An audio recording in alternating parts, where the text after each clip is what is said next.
got some new games. Oh, what a glorious day. Oh, get new games. The kids show you can wait.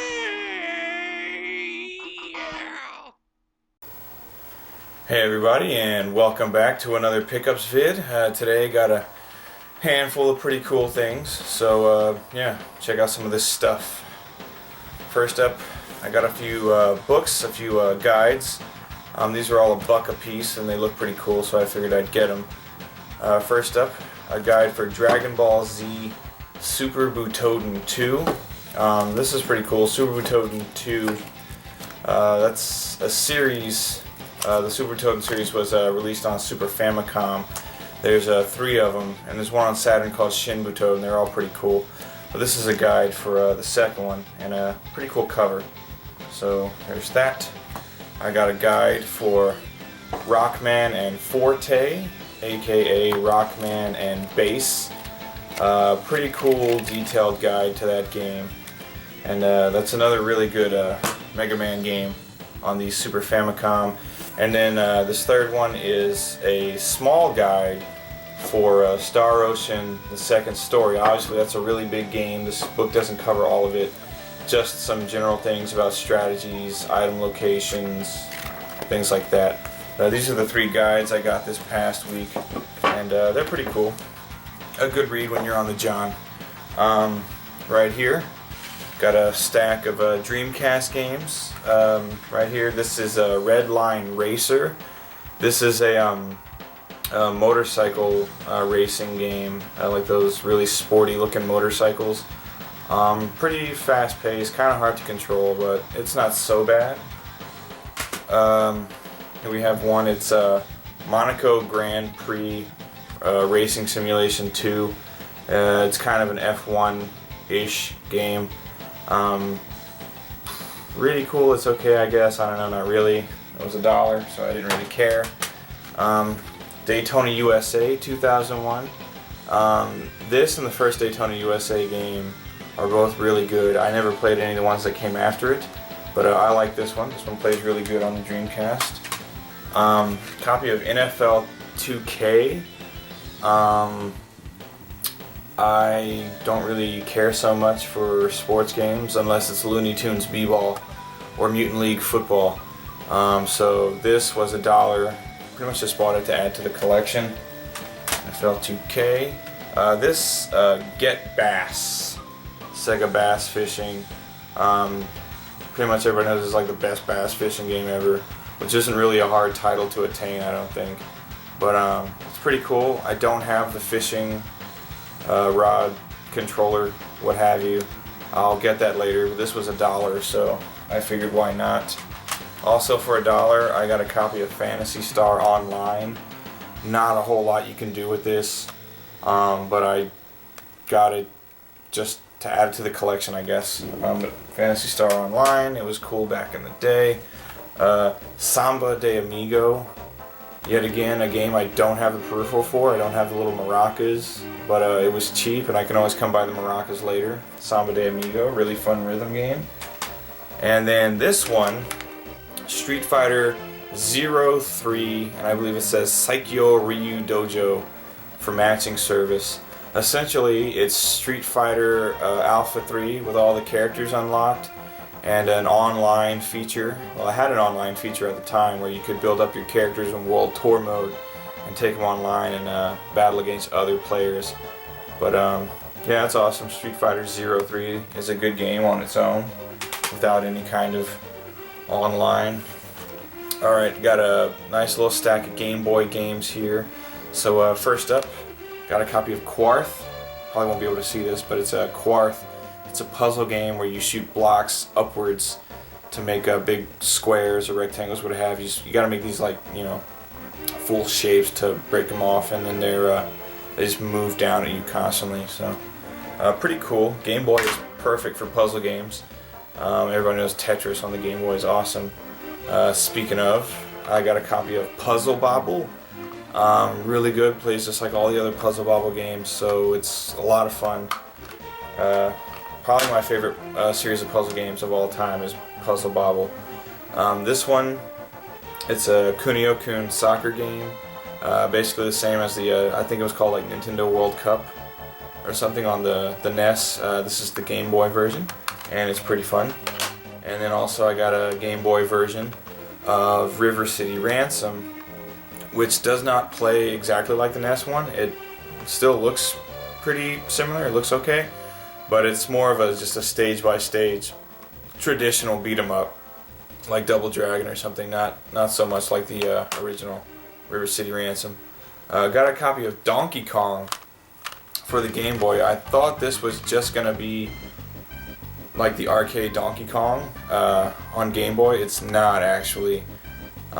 It's different like worlds. It plays out like a regular Mario game, except each level is more like a Donkey Kong scaffolding, and you just got to get up to the top, and then Donkey Kong runs off with the princess and stuff. But it's cool. It's like a blend of a 16 or 8-bit Mario game with the original Donkey Kong arcade style.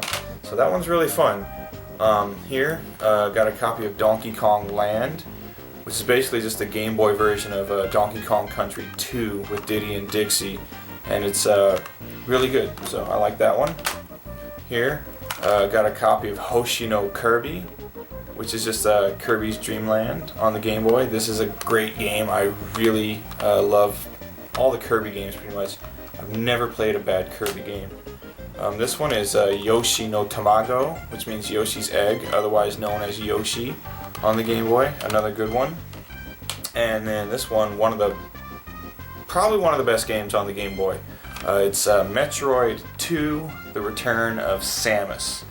And I've been having fun playing through this. It was actually my first experience playing it, but I am a tad confused. But a good game nonetheless. Very much like Metroid, except you can save your games. You don't need a password system. Speaking of handhelds, continuing on that, I got my very first Wonder Swan game. It's complete. It's Detective Conan, otherwise known as Case Closed. And it's essentially just a clue collecting, talking to people. Like if you ever play one of those like Sherlock Holmes type games on 3DO and Sega CD, it's more or less just like that, except with the Detective Conan characters and story arc and stuff. So pretty cool. My very first Wonder Swan game. Yeah. Moving right along. Here we have a game. It's called Asuka 120% Burning Fest Limited. This is a 2D fighter featuring an all-female cast. It's pretty fun as far as 2D fighters go. Unique in that it has an all-girl roster. It's very colorful and lots of just stuff going on. If you want to see a detailed review of this game, I'll put a link in the description to my buddy X Corn Muffin X. He has a really good review up for this game. So if you want to after this, definitely go check that out. Here we have Dragon Ball Z Ultimate Battle 22. This game is not a very good fighting game at all. It's funny, when I was younger I had my PlayStation modded when I was like 13 years old to play imports, and this was one of the only 3 import games I had, and I was kicking myself in the ass for getting this because it's pretty shitty. There you go. Here we go. For $1 I got a copy of Zero Divide. This is a 3D fighting game where you play as various types of robots, all kinds of different shapes and abilities and stuff like that. And it's actually pretty fun, not so bad. Got a copy of Jumping Flash, where you're jumping and shooting. That's about it. Jumping Flash, pretty fun. One of the very early PlayStation games. And then here, a really good PlayStation game, especially got rave reviews when it first came out. It's Ape Escape. Anyone who's ever played Ape Escape knows that they're pretty cool, and but you need a DualShock controller to play Ape Escape. So when I picked this up for $1, I went ahead and got myself a DualShock controller to go with it, and I've been having some fun playing me some Ape Escape with my new DualShock controller with the cool blue-green color. I don't know. So really cool stuff. Here for the Sega Mega Drive, it's a copy of Virtua Racing. Really, really, really ugly polygons on a Sega Genesis. Not even a 32X game, just a Genesis or a Mega Drive. And then check out the, this is the cartridge. Does not look like your typical Mega Drive Genesis cart. But it says it's got a Sega Virtua processor in it, so I guess if you want to play some high quality Virtua Racing, you need a Sega Virtua processor. Alright, moving right along. Famicom games. This one, a game in the Jaja Maru series.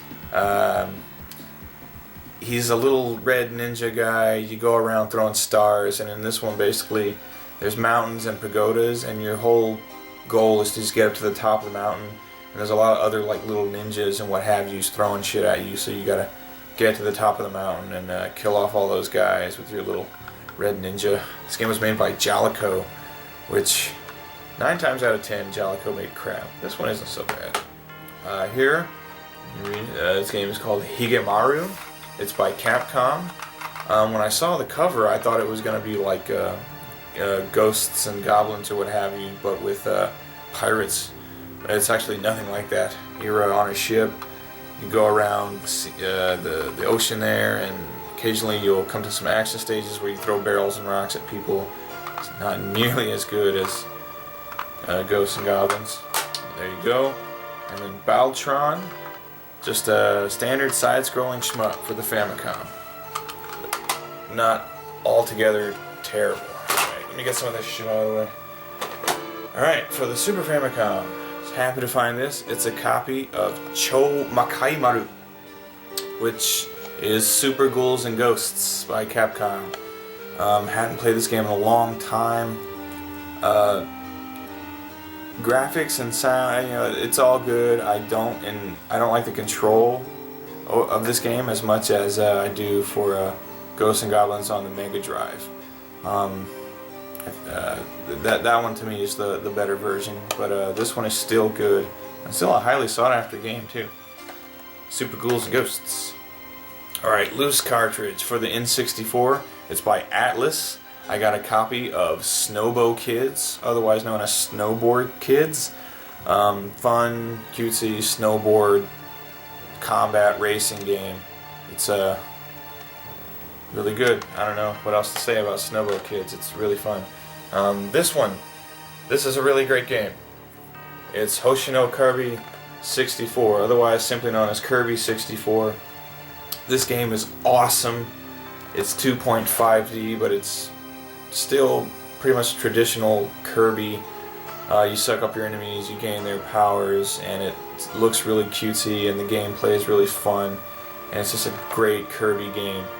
And cool thing about this one though is when you absorb enemies, you can combine 2 powers into one and get all kinds of really cool mixtures, and get Kirby all super powered up. So Kirby 64, some people said they didn't like this one as much as others. I love this one. I think it's great, and lucky enough to get it complete with manual and all that kind of stuff. But Kirby 64, really great game. And then even though I don't usually do current gen, I did just get a copy of Fist of the North Star, Ken's Rage, for the Xbox 360. I got this for like $17 off of Amazon, and it's pretty damn fun. It's basically just Dynasty Warriors, except it's set in the Fist of the North Star universe, which Fist of the North Star is one of my all-time favorite anime. I always thought it was so cool how it kind of combined like Mad Max with crazy martial arts and just buckets and buckets of blood. And this game is pretty cool. Just like the show, it's really violent and has lots of really kick-ass martial arts stuff. And pretty cool heavy metal soundtrack too. Just a lot of instrumental, crunchy metal. So yeah, Fist of the North Star, Ken's Rage on Xbox 360 gets my seal of approval. It's a very simple and straightforward game, but it is fun. So if you can pick it up, I would recommend doing so. And then lastly, I do not normally feature DVDs in my videos, but this time I will because it is gaming related. What I have here, this is a Retro Game Master, the Game Center CX collection. What this is a show that's been on in Japan for a really long time, and a bunch of episodes were dubbed and translated and put on Kotaku.com. So this is basically that collection. What the show is essentially this comedian, Arino. He'll sit down to play really tough retro video games that are renowned for being hard, and a lot of times games he's never played before, and he's not like this great, awesome gamer. He's like the average Joe when it comes to gaming. And watching his reactions to these games he's playing reminds me a lot of me and my friends when we were kids, and we'd be playing a game, and it was just so unfair and so frustrating. And so this, a lot of nostalgic value, and basically that's all the show is. He'll sit there and he'll play some video games, and that's the entire show.